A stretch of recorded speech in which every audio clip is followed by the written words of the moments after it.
Alright, g'day guys, welcome back to another episode. Don't really have a plan today other than I want to find some clear water, so I'm going to punch up the coast, head up towards D'Urville Island, and hopefully the water clears up. We've had a whole bunch of rain, so it might be a bit dirty. I need some lunch and I need to get some fish for the freezer. The freezer's chock full of meat, so there's worse problems to have, but I like to have that balance there. Usually a bit slow this time of year once the water cools down and the visibility sort of drops off, but you never know what you're going to see out there, and that's what I love about it. So without further ado, I'll get suited up and I'll get in the water.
That's a good cray, that.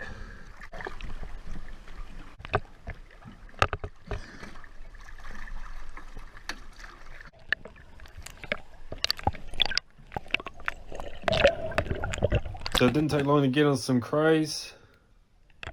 I found another couple in the vicinity and I was going to make the grab, but those ones looked pretty small, so I let them be and moved on and checked some of the other holes in the area. Found this nice swim through and went through to check that out. There's no crays in there today, but it's a pretty cool experience swimming through stuff like this, especially when you got the light penetrating through these shafts like this.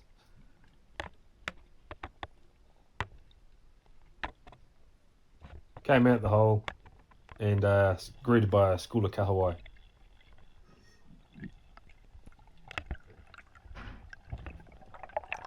Didn't have my gun on me, so I let those guys be and popped back in the boat and went further up the coast, check another few spots.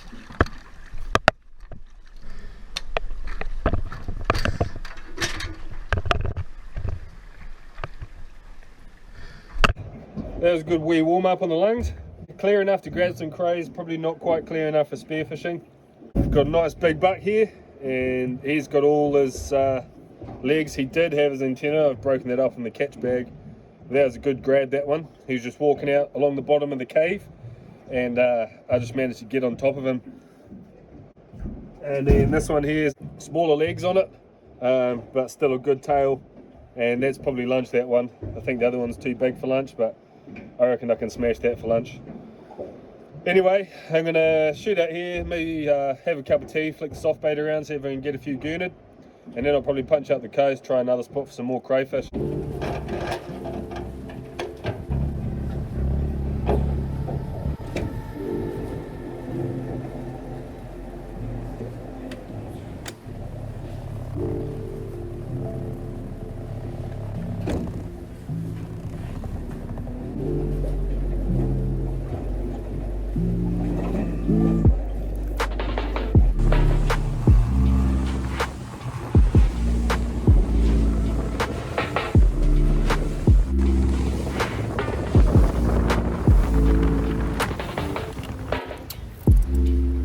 So pulling into my next spot, we'll find a place around here to try and grab some crays, but just look at those rock formations there, eh? All those vertical lines. I'm not too sure what kind of rock that is, but that's a hell of a lot of pressure that's forced those rocks up like that. Pretty crazy rock formations. Anyway, the water looks a bit greener around here, unfortunately, but probably still good enough to try and get some crows, so we'll hop in anyway, and we'll just move away around the rest of this bay for the rest of the day, and then I'll head back down the coast to cook up a feed for lunch.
Well, a lot of those crows are in berry. I just don't want to go pulling them all out and potentially hurting them, breaking legs and feelers off if they're going to be in berry. So there's a couple that got the tails tucked right up, so I'm going to leave those alone. Unfortunately, they're the good ones, they're the bigger ones, but that's probably a good thing. Leave the big females there, and I think there's another couple of smaller crayfish at the back there, so I'm going to go back through the cave.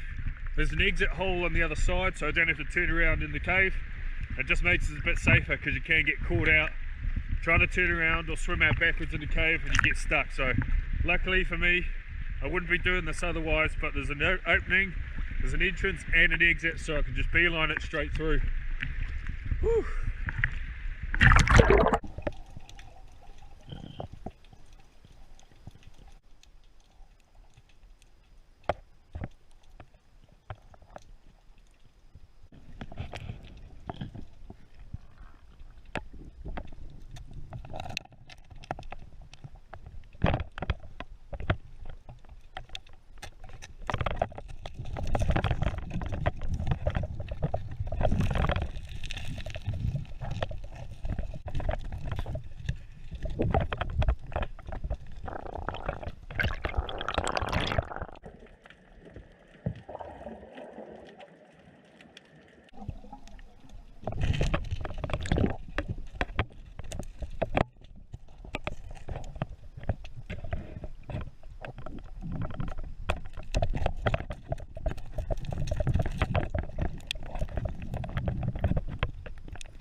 Well, there's a good nest of crows there. There's a couple of big bucks right at the back. I didn't grab those guys because I want to be able to come back here and harvest from that spot again. If I go grabbing the big crows straight away, they'll leave and they won't come back. So, man, I need some new gloves. I got absolutely annihilated on those guys. Anyway, there's a couple of crows in berry there. I did grab a couple by accident, and kicking myself because I should know better. You see that tail tucked in, 9 times out of 10 it's because they got eggs under there. So yeah, spewing I did that because I don't like disturbing animals that we're not going to eat. So unfortunately those couple of females were disturbed. Hopefully not too much. I put them back in the same hole I grabbed them from, and they actually scared the rest of the crows back. So that's one reason why you should be careful, because as soon as you let go of that crow, it's going back into that hole and it's going to scare the rest of the other crows back into their holes too. So yeah, note to self, well, I already know. I know better. It's starting to blow up now, so I'm going to punch back, hopefully find a nice little bay and cook up a feed because I'm absolutely bloody starving. So just steaming back to a beach. It's flattened right off, so I'm just going to pull up around the corner and cook a feed on the beach there. But I just spotted 2 mussel floats in here, so I'm just going to go ashore and grab them because, one, it's good to clean up the coastline. Once they come off the boats, the operators don't do much to get them back, and they often just sit there for years and degrade on the beach. So I'm going to go and try and get those back on the boat, and they're good for making compost bins, swings, seats, planter boxes, anything like that. So I'm going to grab them off the beach and hopefully make some good use of them.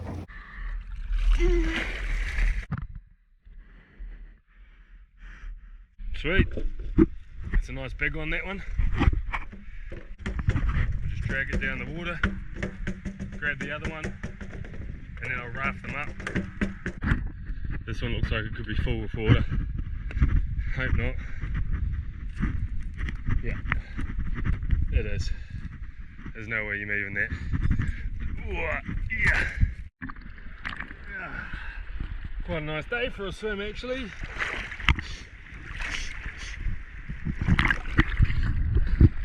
Yeah. Oh well, one boy is better than no boy. Get back to the boat.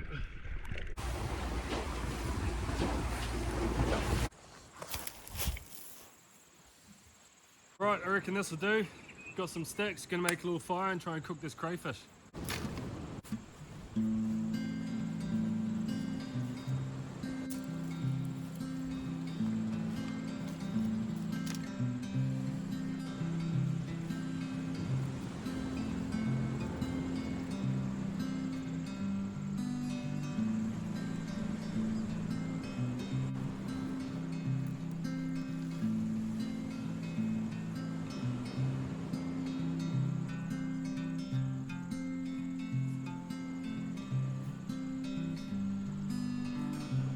So I'm just going to let this fire crank up.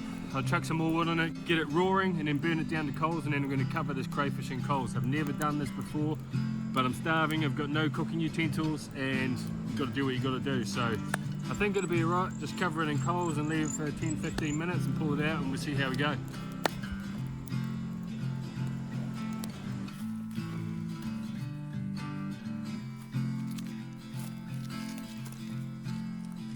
Oh, score!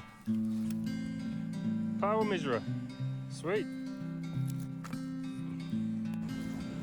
Right, I think we're nearly ready to get this crayfish on.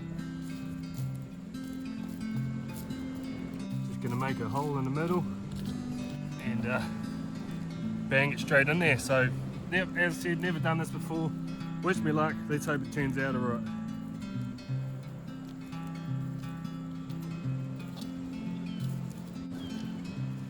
Cover it in coals.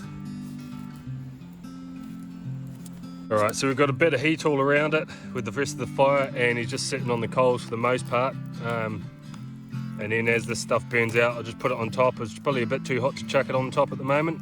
Don't want to burn it, but there we go. It's probably good enough. Now we play the waiting game.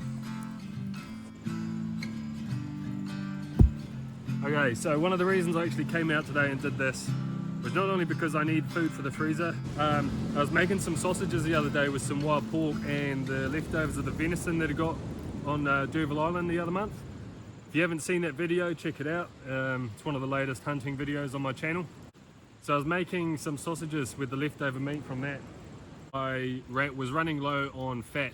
I was ringing around all the butchers and none of them had anything, and it was pretty late on a Saturday afternoon. Everything was on the borderline closing up for the day and no one had any fat. I was almost going to get duck fat and do it with that because apparently you can. Anyway, I put the call out there on social media, on my Instagram, and one of my fellow subscribers answered my call, and just so happened that at the time he was butchering a pig and he put aside a whole bunch of fat from the back of the pig and from the frame. So he saved the day there by giving me all that pork fat because I wouldn't have been able to carry on with the sausages without it.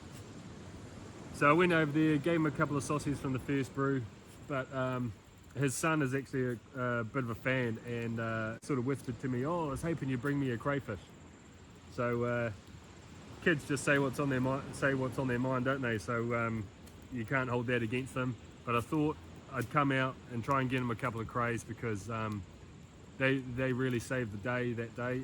Wouldn't have been able to carry on with the sausages, and I'd already defrosted all the meat. So they got me out of a pretty bad situation there, and I just wanted to show my gratitude by gifting them something in return in the form of a crayfish or two. So I'm happy I was able to get a couple, and maybe later on tonight I'll go and take a couple of rounds of them.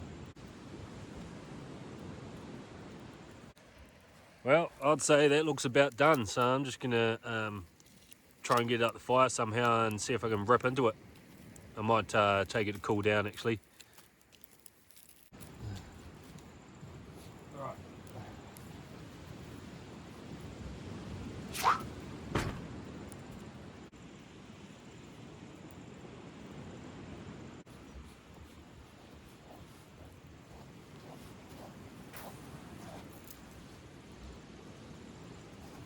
Let that cool down. While I do that, put the fire out.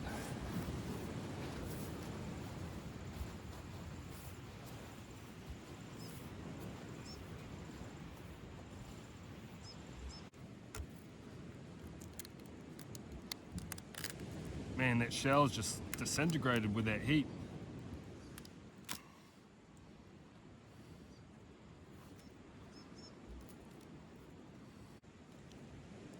Take out the poo tube.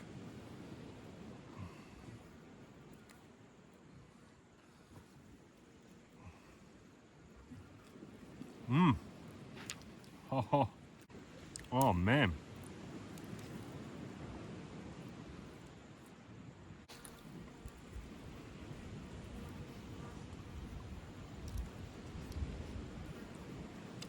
Oh, it's a sweet crayfish, man.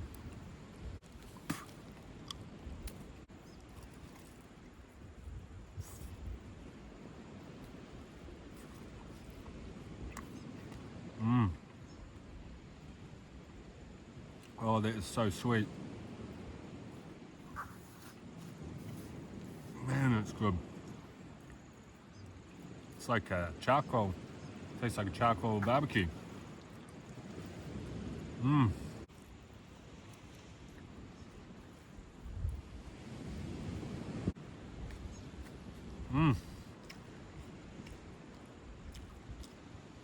Oh man, that was absolutely delicious. That was spot on. Alright guys, that's it for this video. That crayfish was absolutely bloody delicious. If you like it, give it a thumbs up.